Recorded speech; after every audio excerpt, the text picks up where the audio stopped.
तो देखिए आप लोग, आज हम लोग रिकॉर्ड क्लास कर रहे हैं कि रदरफोर्ड का परमाणु का मॉडल क्या होता है और किसने किसने दिया। तो हमने आपको बताया कि रदरफोर्ड का जो मॉडल है 1911 में रदरफोर्ड भाई साहब ने दिया था। इन्होंने क्या किया था, तो आप बोलोगे इन्होंने जो परमाणुओं पर अल्फा कणों की बमबारी, क्या बोला हमने, बोला रदरफोर्ड ने भाई साहब ने परमाणुओं की अल्फा कणों की बमबारी करने पर देखा। क्या रदरफोर्ड ने परमाणुओं के अल्फा कणों की बमबारी करने पर देखा कि कुछ कण सीधे निकल गए, कुछ कण हमारे कैसे निकल गए, तो आप बोलोगे कुछ कण तो हमारे सीधे निकल गए और कुछ विचलित हो गए। कुछ कैसे हो गए, हमारे विचलित हो गए। कुछ कण सीधे निकल गए और कुछ कण विचलित हो गए, और इससे सभी कणों का प्रकीर्णन हो गया। क्या हो गया, सभी कणों का प्रकीर्णन हो गया। और इससे उन्होंने सिद्ध किया, क्या किया, इससे उन्होंने सिद्ध किया कि प्रत्येक परमाणु का भार कहाँ होता है, केंद्र में होता है। किसमें होता है, मान लो एक कोई हमारा परमाणु है, इसका भार किसमें होगा, केंद्र में होगा। कहाँ पे होगा, केंद्र में होगा। फिर इन्होंने इसके नाभिकीय सिद्धांत दिए। इन्होंने क्या बताया, पॉइंट नंबर 1 इन्होंने बताया कि परमाणु के केंद्र में क्या होता है, नाभिक होता है। नाभिक मतलब ये परमाणु होगा, इसके केंद्र में क्या होगा, नाभिक मतलब न्यूक्लियस होता है। क्या होता है, हमारा न्यूक्लियस होता है। आपसे बोले तो आप बताओगे क्या होता है, न्यूक्लियस होता है। और परमाणु का कुल भार उसके धन आवेश पर पाया जाता है। क्या, कुल भार उसके धन आवेश पर पाया जाता है। कुल भार किस पर पाया जाता है, धन आवेश पर पाया जाता है। धन आवेश का मतलब, धन का मतलब है कि इस पर पॉजिटिव चार्ज होगा, आवेश का मतलब चार्ज। जैसे बैटरी में एक होता है हमारा प्लस, एक होता है माइनस। तो प्लस को धन आवेश बोलते हैं, उसको ऋण आवेश बोलते हैं, चार्ज। परमाणु का भार के आधे का लगभग नाभिक पर आवेश होता है। मतलब जैसे मान लो सपोज डेट हमारा 10 रुपए है, तो 5 रुपए का उसके नाभिक पर होंगे, डिपेंड करेंगे। तो भाई लिखा है परमाणु भार के आधे का लगभग नाभिक पर आवेश पाया जाता है। नाभिक पर चार्ज पाया जाता है। किस पर पाया जाता है, आपसे बोले, नाभिक पर चार्ज पाया जाता है। नाभिक के चारों ओर खाली स्थान में, नाभिक के चारों ओर खाली स्थान में आपेक्षिक दूरी पर, किस पर, आपेक्षिक दूरी पर इलेक्ट्रॉन वितरित होते हैं। क्या होते हैं, इलेक्ट्रॉन वितरित होते हैं। नाभिक के चारों ओर खाली स्थान पे क्या होता है, इलेक्ट्रॉन। जैसे मान लो ये हमारा परमाणु है, ठीक है, सपोज ये हमारे पास न्यूट्रॉन, इसके चारों ओर क्या होंगे, हमारे खाली स्थान पे मान लो कक्षा में इलेक्ट्रॉन होंगे। क्या होंगे, हमारे इलेक्ट्रॉन घूमते रहते हैं, इलेक्ट्रॉन घूमते रहते हैं, ठीक। परमाणु का अधिकांश भाग कैसा होता है, खाली होता है। परमाणु का अधिकांश भाग खाली होता है। हमने बताया था परमाणु के बारे में, परमाणु छोटे से छोटा कण है। मान लो इसका छोटे से छोटा कण जिसे तोड़ा नहीं जा सकता, जिसे तोड़ा नहीं जा सकता, जिसे तोड़ा नहीं जा सकता, क्योंकि परमाणु की त्रिज्या 10 की पावर -8 सेंटीमीटर है। परमाणु की त्रिज्या 10 की पावर -8 सेंटीमीटर कितनी है, 10 की पावर -8 सेंटीमीटर है। जबकि नाभिक की 10 की पावर -18 सेंटीमीटर होती है। कितनी, 10 की पावर -18 सेंटीमीटर होता है। क्या बोला, 10 की पावर -18 सेंटीमीटर होता है। कितना होता है, 10 की पावर -18 सेंटीमीटर होता है। अब देखिए ये हमारा कोई नाभिक हो गया। जब हमने इसके अल्फा कण हम डाली, तो अल्फा कण जब हम डालते हैं, कुछ कणें क्या हो गए, बिल्कुल सीधी निकल जाती हैं। ये कुछ कण हमारी सीधी निकल जाते हैं, और कुछ नाभिक से टकराकर, अल्फा टकराकर दोबारा वापिस हो जाती हैं, और कुछ कण हमारी विचलित हो जाती हैं। विचलित का मतलब मुड़ जाती हैं, विचलित हो जाती मतलब मुड़ जाती है। क्लियर हो गई इतनी सी बात।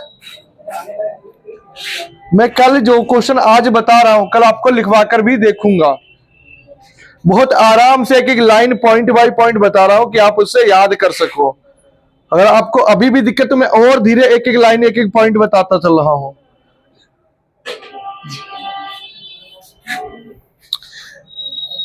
पॉइंट नंबर नेक्स्ट,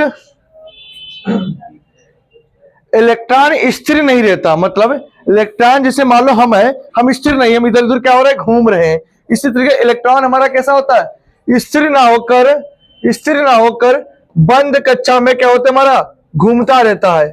बंद कक्षों में क्या होता है, हमारे उसमें घूमते रहते हैं। जैसे मान लो सपोर्टेड यहाँ पे हमारे, तो उसमें इलेक्ट्रॉन क्या होंगे हमारे, इसके आपस में चक्कर लगाते रहते हैं, जिसके कारण आकर्षण बल होता है। बिल्कुल सही बात भाई। हम अगर किसी, तुमने देखा होगा साइकिल को जब गोल गोल घुमाते हैं तो हमारा भी आकर्षण उसी की ओर खिसने लगता है, तो आकर्षण बल लगेगा और हमारा अपकेंद्री बल भी लगने लगेगा।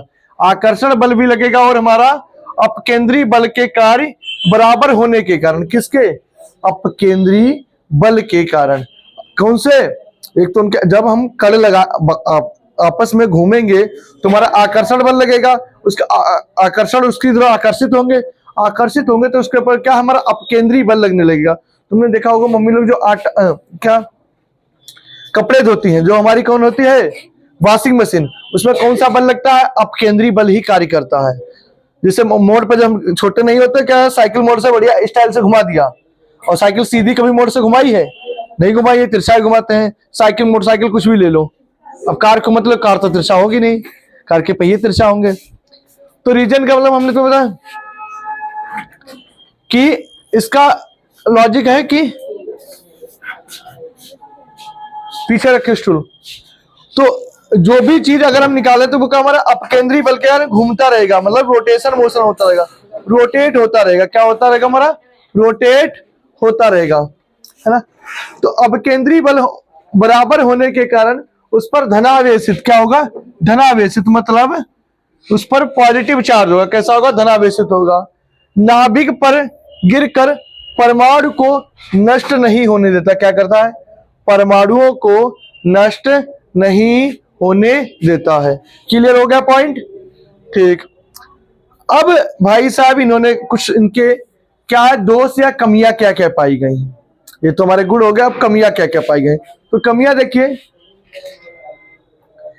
मैक्सवेल के विद्युत चुंबकीय सिद्धांत के क्या, नंबर 1, मैक्सवेल का विद्युत चुंबकीय सिद्धांत के अनुसार, किसके अनुसार, मैक्सवेल के विद्युत चुंबकीय सिद्धांत के अनुसार इन्होंने बोला कि नाभिक के चारों ओर, किसके चारों ओर, नाभिक के चारों ओर घूमने वाले इलेक्ट्रॉन, कौन से, घूमने वाले इलेक्ट्रॉन से विद्युत चुंबकीय रूप में, कौन से, विद्युत चुंबकीय रूप में ऊर्जा का विकिरण होता है। किसका होता है, ऊर्जा का विकिरण होता है, ऊर्जा का विकिरण होता है।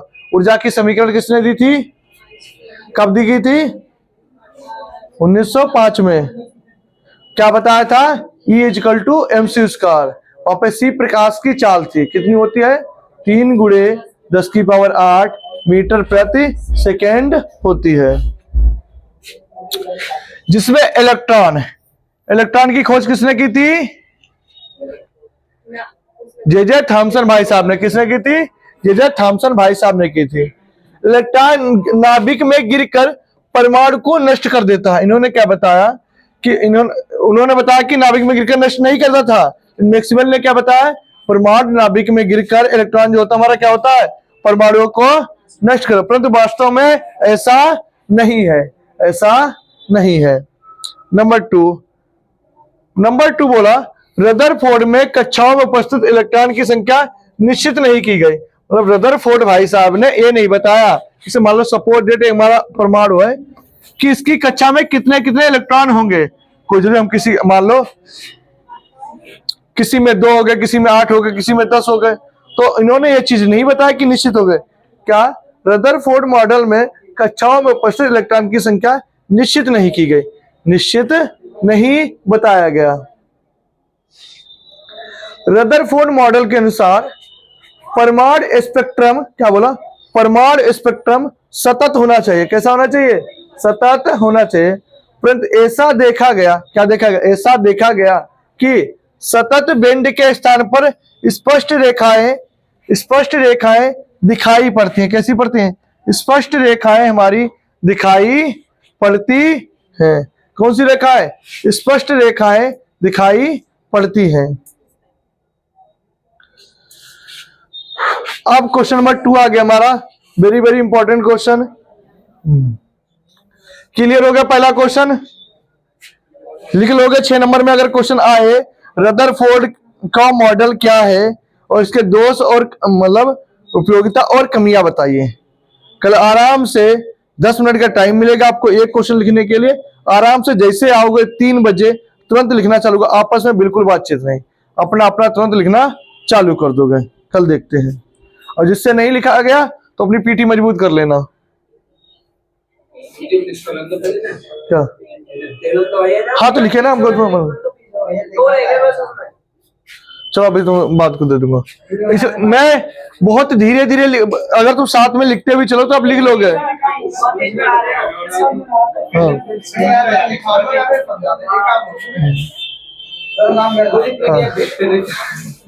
भेज देंगे, भेज। चलो, तुल्यांकी भार की परिभाषा लिखिए। तुल्यांकी भार, तो देखिए तुल्यांकी भार क्या है, तो इसको लिखना चाहो साथ में लिखते भी चलिए। तुल्यांकी भार, तो तुल्यांकी भार का मतलब क्या होता है? किसी पदार्थ का तुल्यांकी भार।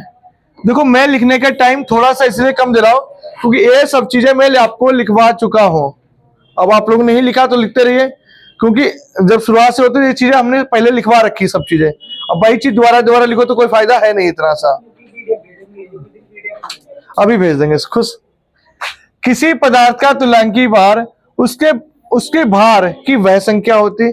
किसी पदार्थ का तुल्यांकी भार उसके भार की वह संख्या होती है। क्या हमने बोला? किसी पदार्थ का तुल्यांकी भार उसके भार की वह संख्या होती है जो हाइड्रोजन के एक भार, हाइड्रोजन के एक भार या भाग दोनों बोल सकते हो। हाइड्रोजन का एक भाग, ऑक्सीजन के 8 भाग, हाइड्रोजन का एक भाग, ऑक्सीजन के 8 भाग और क्लोरीन के 35.5 भाग से संयोग करती है। हमने क्या बोला? क्या तुल्यांकी भार वह संख्या होती है कि हाइड्रोजन का एक भाग, ऑक्सीजन के 8 भाग, क्लोरीन के 35.5 भाग से संयोग करती है। संयोग करें तो इस यौगिक को विस्थापित कर सकें या संयोग करते हैं उसे हम लोग क्या बोलते हैं? तुल्यांकी भार बोलते हैं। और साथ ही में बोला गया हमसे लास्ट में कि ऑक्जेलिक अम्ल का तुल्यांकी भार बताइए। ऑक्जेलिक अम्ल का तुल्यांकी भार बताइए। तो ऑक्जेलिक अम्ल का फॉर्मूला क्या होता है? तो देखिए ऑक्जेलिक अम्ल, ऑक्जेलिक अम्ल, ऑक्जेलिक अम्ल। तो ऑक्जेलिक अम्ल का क्या बताओगे आप लोग? तो आप बोलोगे ऑक्जेलिक अम्ल का, ठीक, COOH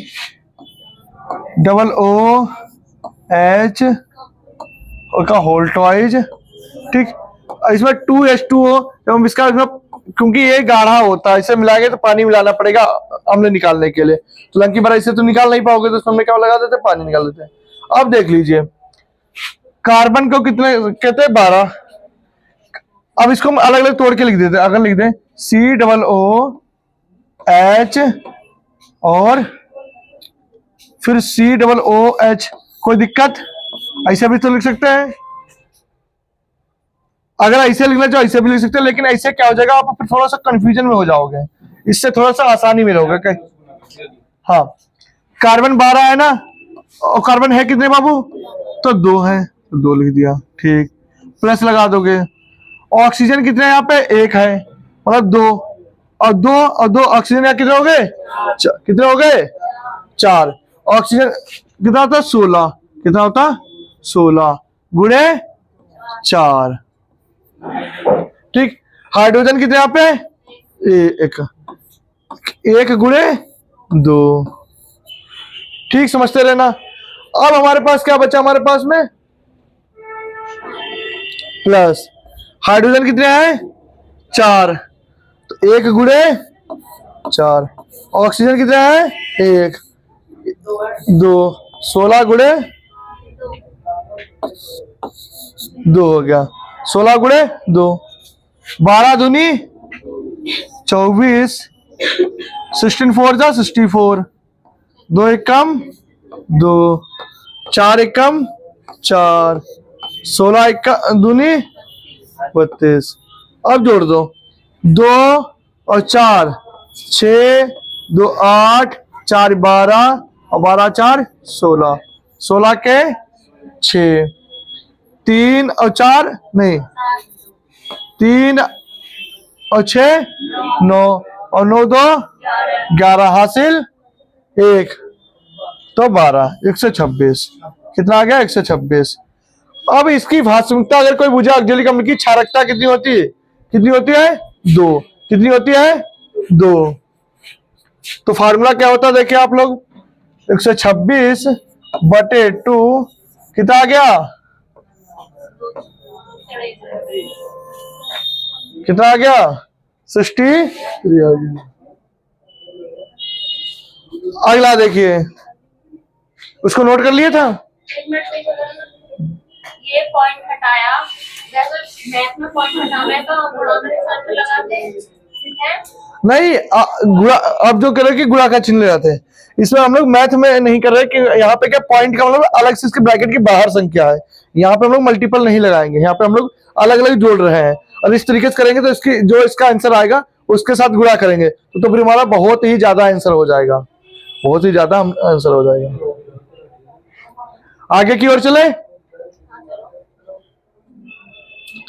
अगला है हमारा तुल्यांकी भार, परमाणु भार और संयोजकता में संबंध। बताइए अमर, तुल्यांकी भार, परमाणु भार और संयोजकता में संबंध, संबंध बताओ, बोलो।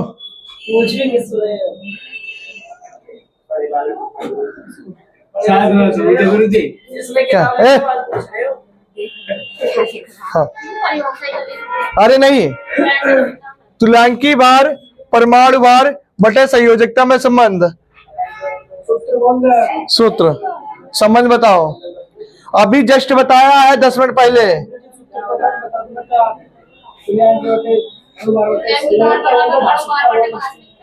क्या हाँ हाँ, तो क्या अभी तो बोला बेटा कि तुल्यांकी भार बराबर, अभी 1 मिनट भी नहीं हुआ हमारा करते हुए,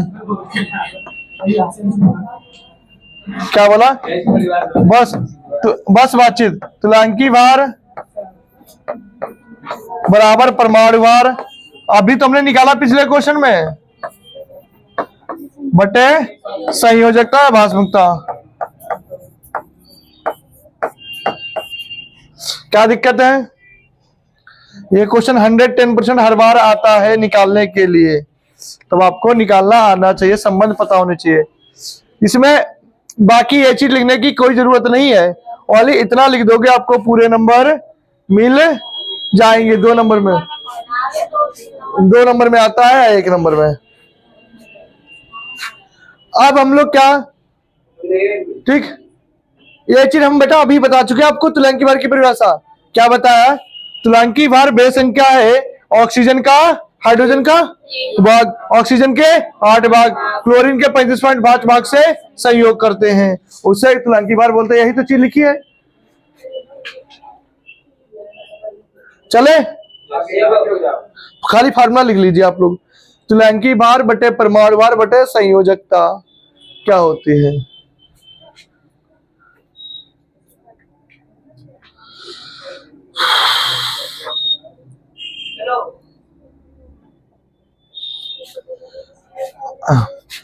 अगला आ गया हमारा डाल्टन का परमाणु सिद्धांत। इन 2 क्वेश्चन में से या तो आएगा रदरफोर्ड का मॉडल या आएगा आपके एग्जाम में क्वेश्चन, अगर इनऑर्गेनिक से इधर से आ रहा है तो आपका क्या आ जाएगा, यहां से अगर चैप्टर नंबर 10 से पीछे से अगर कोई क्वेश्चन लॉन्ग में बन रहा है, एक तो हमारा बनता है रसायन संयोग के नियम लॉन्ग क्वेश्चन, दूसरा बन जाता है रदरफोर्ड का मॉडल या डाल्टन का। इन 3 क्वेश्चन में से आपका 110% एक क्वेश्चन 6 नंबर में या 4 नंबर में आपको मिलेगा ही मिलेगा। तो डाल्टन भाई साहब ने क्या बताया था, हमने पहले बताया था। डाल्टन भाई साहब ने कब दिया गया था ये? 1809 में इन्होंने मॉडल दिया था, रदरफोर्ड परमाणु के बारे में बताया था। इन्होंने क्या बताया कि परमाणु एक अविभाज्य कण है जिससे तोड़ा नहीं जा सकता। सबसे सूक्ष्म से छोटा कण है। जैसे मान लो सपोर्टेड कि अगर हम इसके खंड कर दें और इतना छोटा खंड कर दें कि उसे तोड़ा ही ना जा सके, वो क्या हो जाएगा? हमारा एटम। मतलब सपोर्टेड एक क्या हो गए? ये हमारा एटम हो गया, इसे तोड़ा ही ना जा सके। लेकिन फिर आधुनिक शताब्दी में 3 हमारे साइंटिस्ट आ गए थे जिन्होंने इसको इलेक्ट्रॉन, प्रोटॉन, न्यूट्रॉन में तोड़ दिया गया था। तो देखिए इन्होंने क्या बताया,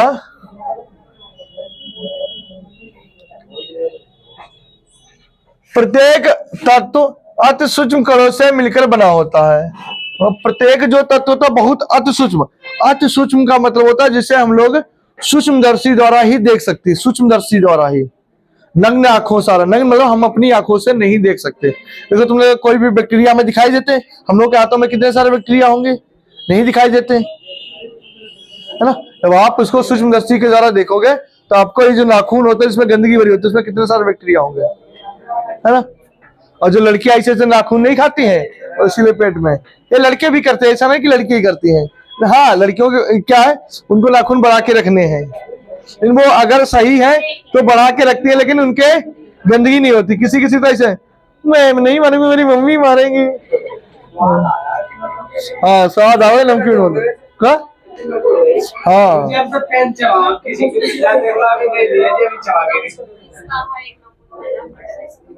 चलिए आगे देखिए। हमने क्या बोला, साथ में बहुत टाइम देते, इतने टाइम में तो आप अगर लिखना चाहोगे तो लिख सकते हो, समझे।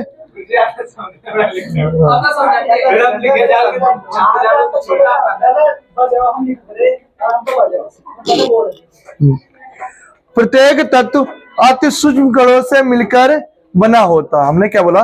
प्रत्येक तत्व अति सूक्ष्म कणों से मिलकर बना होता है, जिन्हें हम लोग परमाणु कहते हैं। क्या बोलते हैं? परमाणु कहते हैं।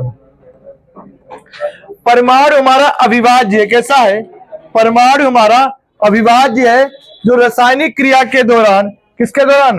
रासायनिक क्रिया के दौरान ज्यों का त्यों बना रहता। मतलब रासायनिक क्रिया करने पर भी सेम ही बना रहता, ज्यों का त्यों बना रहता। मतलब सेम ही बना रहता है, ज्यों का त्यों बना रहता है। एक ही तत्व के समस्त परमाणु का आकार, भार तथा अन्य गुणों में क्या होते हैं? समान होते हैं। उनका परमाणु का आकार, भार और अन्य गुणों में समान होते हैं, परंतु दूसरे तत्वों के परमाणुओं से भिन्न होते हैं। परमाणु ना तो बनाया जा सकता है और ना ही तोड़ा जा सकता, ना ही नष्ट किया जा सकता। परमाणु को ना तो बनाया जा सकता है, ना तो तोड़ा जा सकता। किसके अनुसार? डाल्टन भाई साहब के अनुसार। किसके अनुसार? जितने बेटा आज प्यार से हम पढ़ा रहे उतने प्यार से कल ठोकूंगा, टेंशन ना लीजिए।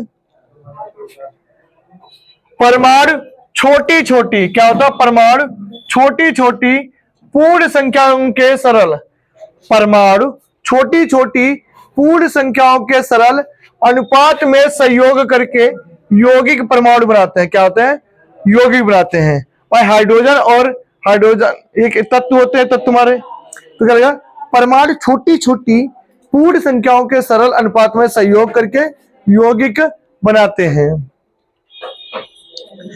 एक ही यौगिक के सभी तत्व परमाणु समान होते हैं। कैसे होते हैं? समान होते हैं। ये तो हमारी किसके अनुसार थी? डाल्टन भाई साहब के अनुसार। किसके अनुसार? डाल्टन भाई साहब। अब इन्होंने कमियां क्या क्या बताई? इन्होंने कमियां क्या क्या बताई? 2 कमियां आती, तो देखिए। एक तत्व के परमाणु का द्रव्यमान, एक तत्व के परमाणु का द्रव्यमान भिन्न भिन्न होता है। मतलब इनके जो कमियां है, इन्होंने डाल्टन भाई साहब ने बताया था क्या, एक ही तत्व के जो परमाणु होंगे इनका भार भिन्न भिन्न होगा, लेकिन इसकी व्याख्या सिद्धांत नहीं करता है। इसकी व्याख्या एक गलत बात उन्होंने बोली है कि भिन्न भिन्न नहीं होंगे। हाँ, परमाणु आपस में सहयोग करके अणु क्यों बनाते हैं, इसकी व्याख्या भी नहीं बताई इन्होंने कि परमाणु जो आपस में मिलकर अणु बनते हैं, तो इसको भी इन्होंने क्या बताया, गलत बताया, इसकी भी व्याख्या नहीं की गई इनके मॉडल में। तो इसकी दो कमियां हो गई आपको। अब आते हैं हम लोग आधुनिक मॉडल के अनुसार। किसके अनुसार, आधुनिक मॉडल के अनुसार। आधुनिक मॉडल में क्या बताया गया, डाल्टन भाई साहब ने बोला था परमाणु हमारा कैसा है, अविभाज्य कण है। आधुनिक शताब्दी में 3 साइंटिस्ट आ गए जिन्होंने क्या बोला, परमाणु हमारा कैसा है, विभाज्य कण है, इसे तोड़ा जा सकता है, जिसे प्रोटॉन, इलेक्ट्रॉन और न्यूट्रॉन आदि मौलिक कणों में विभाजित किया जा सकता है, तोड़ा जा सकता है। एक ही तत्व के सभी परमाणुओं का द्रव्यमान, एक ही तत्व के सभी परमाणुओं का द्रव्यमान समान नहीं होता है।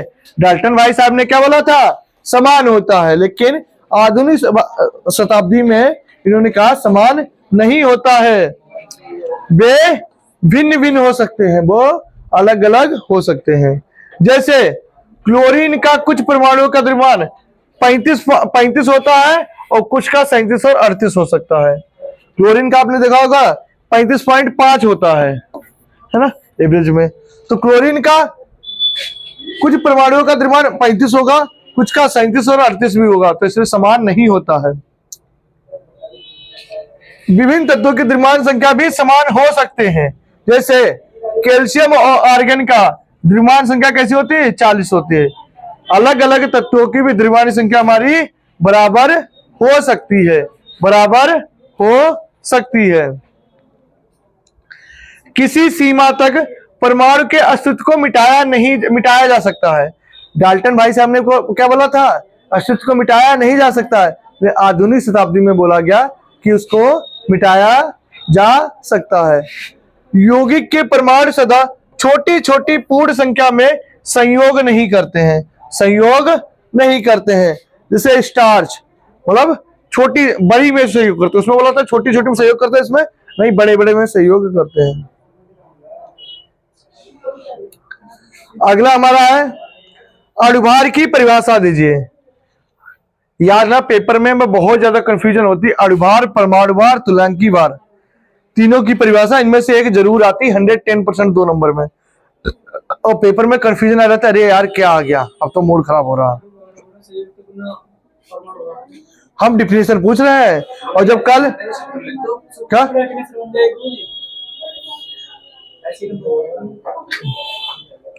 अब आते हैं यौगिक। यौगिक क्या होते हैं, जो हमारे अणुओं से मिलकर बनते हो, तत्वों से मिलकर बनते हैं यौगिक। जैसे हाइड्रोजन और ऑक्सीजन मिलकर क्या बन गया, हमारा जल बन गया। जल क्या हो गया हमारा, यौगिक हो गया, यौगिक हो गया। यौगिक में अणु एक ही प्रकार के, यौगिक में अणु एक ही प्रकार के या विभिन्न प्रकार के तत्वों के परमाणु भार के बने होती। सुन लेना बहुत अच्छे तरीके से। हमने यौगिक के अणुभार की परिभाषा पूछा, क्या बोला, यौगिक में अणु एक ही प्रकार के या विभिन्न प्रकार के तत्वों के परमाणुओं से बने होते हैं। उदाहरण के लिए समझिए, फिर से समझ लो। कोई पूछे कि यौगिक के अणुभार की परिभाषा, अगर अणुभार अलग होता यौगिक के अणुभार, तो यौगिक के अणु एक ही प्रकार के, क्या यौगिक के अणु एक ही प्रकार के, किसके, एक ही प्रकार के या विभिन्न प्रकार के परमाणुओं से मिलकर बनते। समझिए कि यौगिक के एक ही प्रकार, मतलब हाइड्रोजन और हाइड्रोजन मिलकर क्या बन जाएगा हमारे पास में, हाइड्रोजन गैस बन जाएगी। और या विभिन्न प्रकार के, जैसे हाइड्रोजन और ऑक्सीजन मिलकर क्या होने लगा, जल बन जाएगा, है ना, क्या बन जाएगा हमारे पास में, जल बन जाएगा। तो एक ही प्रकार के भी हो सकते हैं या विभिन्न प्रकार के तत्वों के से मिलकर भी परमाणु बने होते हैं। उदाहरण के लिए जैसे पानी के अणु में 2 हाइड्रोजन परमाणु और 1 ऑक्सीजन होता है, यही तो बताया, 2 हाइड्रोजन और 1 ऑक्सीजन होता है। हाइड्रोजन और ऑक्सीजन दोनों तत्व केवल एक ही प्रकार के तत्व परमाणुओं से बने होते हैं, केवल एक ही, दोनों में अणु केवल एक ही प्रकार के तत्वों के परमाणुओं से बने होते हैं, बने होते हैं। ठीक, तो एक क्वेश्चन हमारा 2024 में आया था, बड़ा इंपॉर्टेंट क्वेश्चन है। ये क्वेश्चन जरूर आएगा आपका। अणुभार, परमाणु भार और तुल्यांकी भार में संबंध बताइए। इस तरीके से क्वेश्चन संबंध या परिभाषा आएंगे, अणुभार, परमाणु भार, तुल्यांकी भार।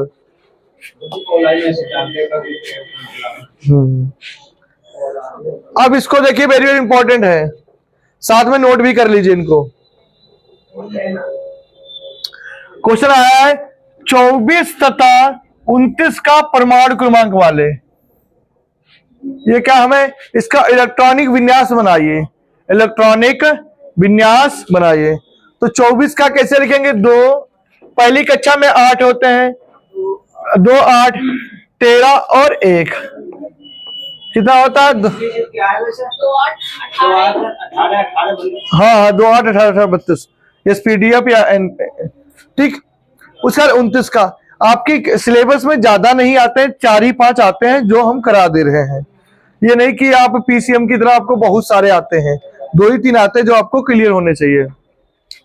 एक 24 का, एक 29 का, तो 2 8 18 1 18 और 10 28 कितना बचा? 1 बचा।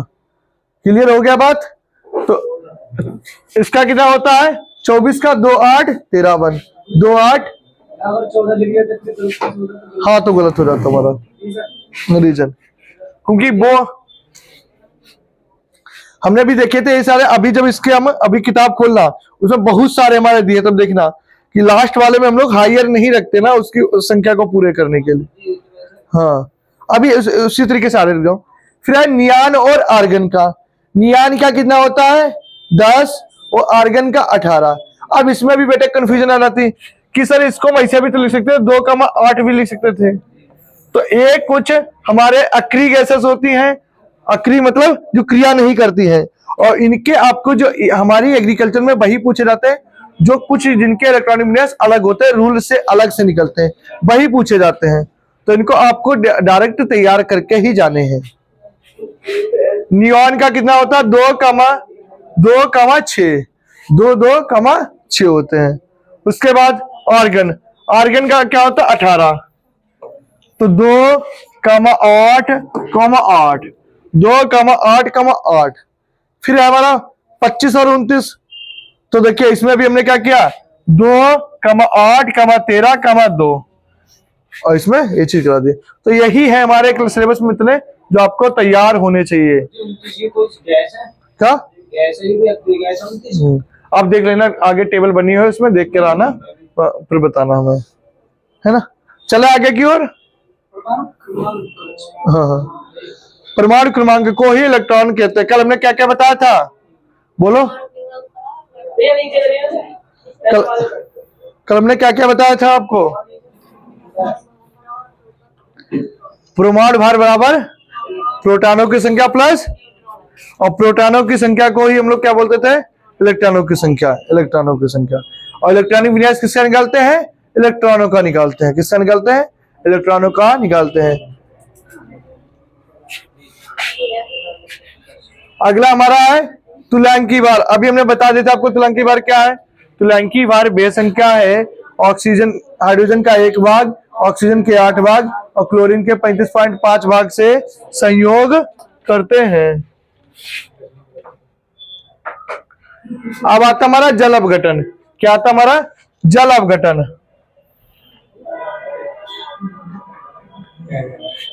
क्या? 10 मिनट ट्राई करते हैं। हाँ हाँ अरे ना तेरे को छोड़ निकाल नहीं, हमें निकल के इलेक्ट्रॉन यहाँ से निकल रहे हैं। नहीं नहीं वो अलग चीज है। वो तो इलेक्ट्रॉन कक्षा में घूम रहे हैं, ये इलेक्ट्रॉनिक विन्यास हमारे। अलग लिखते हैं बात नहीं नहीं नहीं अभी बताएंगे। इलेक्ट्रॉनिक विन्यास और कक्षा घूमना अलग-अलग है। गुरुजी बात तो है कि अरे जिस तरीके से उन्होंने कहा, अभी आपका देख रहे, टेंशन ना लीजिए। हाँ जल अपघटन। जल अपघटन किसे कहते हैं? जल अपघटन का मतलब होता है टूटना। तभी तुम्हें हर चीज का आंसर नहीं देता तुरंत ना, इसीलिए जल अपघटन का मतलब होता है टूटना। अपघटन का मतलब टूटना, जल का मतलब जल के द्वारा, विद्युत अपघटन विद्युत के द्वारा, जिसके द्वारा अपघटन मतलब जिसके द्वारा हम लोग इसका विद्युत मतलब विद्युत जलाएंगे तो अपघटन होगा, जो भी हम करेंगे। तो जल अपघटन क्या है? वह अवक्रिया जिसमें कोई जल से क्रिया, लवण क्या करता है, जल से क्रिया करके अम्लता और क्षारीयता उत्पन्न करता है।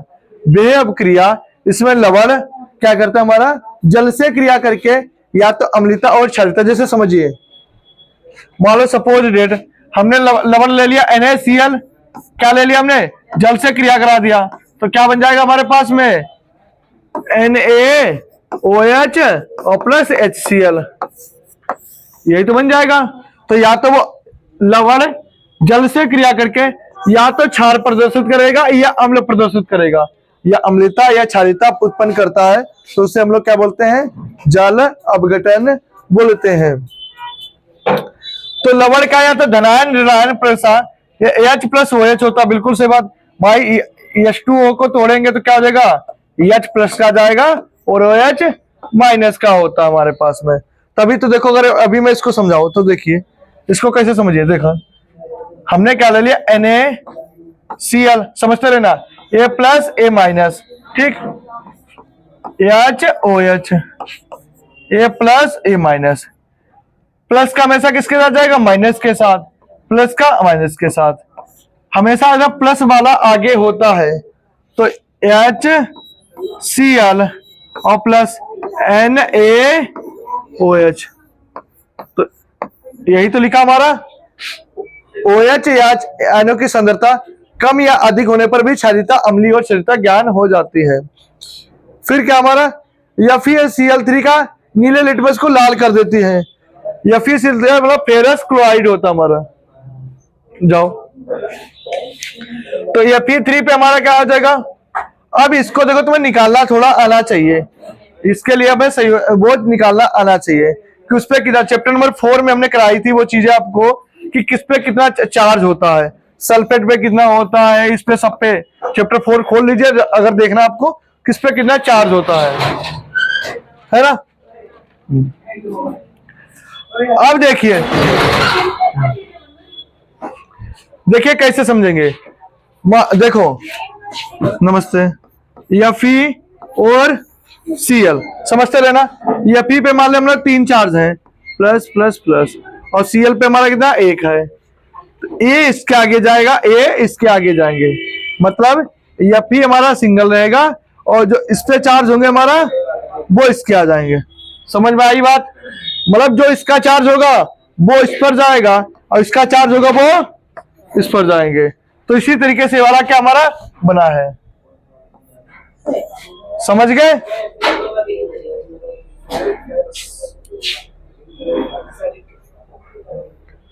ठीक, इसी प्रकार से जल को हमने तोड़ा, OH प्लस H में जाएगा, समझ गए। OH में तोड़ा, किस में जाएगा हमारे पास में, OH प्लस H में जाएगा हमारे पास में। और देखिए इसको हम थोड़ा अलग तरीके से अगर आपको समझाए तो थोड़ा सा ज्यादा समझ में आएगा। कैसे समझना, बिल्कुल अच्छे तरीके से। FeCl3 क्या हो गया हमारे पास, Fe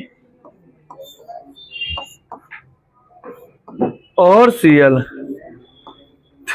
3 क्यों लिखा, इसके ऊपर चार्ज के साथ हमारा 3 थे चार्ज, कितने थे हमारे पास में, 3 चार्ज थे, समझते रहना। फिर हमने पानी ले लिया, क्या ले लिया, पानी, तो H plus OH, H plus OH, ठीक। अब देखो प्लस हमेशा किसके साथ आएगा, माइनस के साथ, और प्लस हमेशा किसके साथ जाएगा, माइनस के साथ। तो फॉर्म FeOH का होल ट्वाइज, और प्लस में H और Cl, HCl हो जाएगा। और ये बैलेंस करने के लिए हमने 3 लगा दिए, वो चीज बैलेंस करने वाली बात है, तो बैलेंस ना करो तब के लिए। तो यही चीज हमारी तोड़ी गई है, समझे। ये चीज जो हमने बताई वही चीज है। प्लस का हमारा इन्होंने क्या किया है, OH को पहले लिखे, तो ये चीज हो गई, ये चीज हो गई, हमने ऐसे ऐसे करके आपको तोड़ के दिखा दिया है।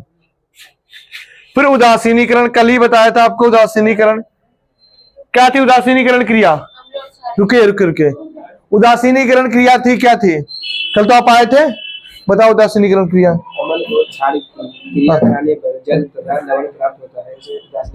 रिएक्शन बनाओ आके फटक से, रिएक्शन बनाओ, ओके। हाँ, अब किताब में देखने लगो। देखी ना, मैंने साथ में लगा दिया। क्यों नहीं बनेगी? अम्ल क्या, अम्ल कौन सा लोगे? एसिटिक अम्ल, है ना? हाँ। और क्षार कौन सा लोगे?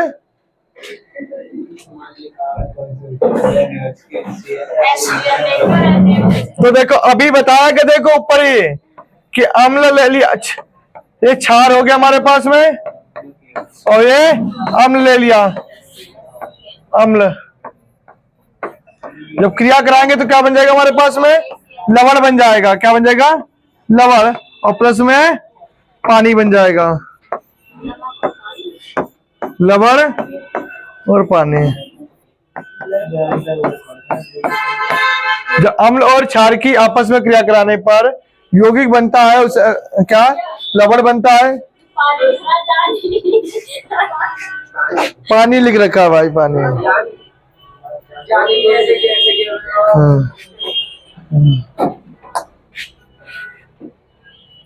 ठीक, आज की क्लास आप लोगों को कैसी लगी? धन्यवाद।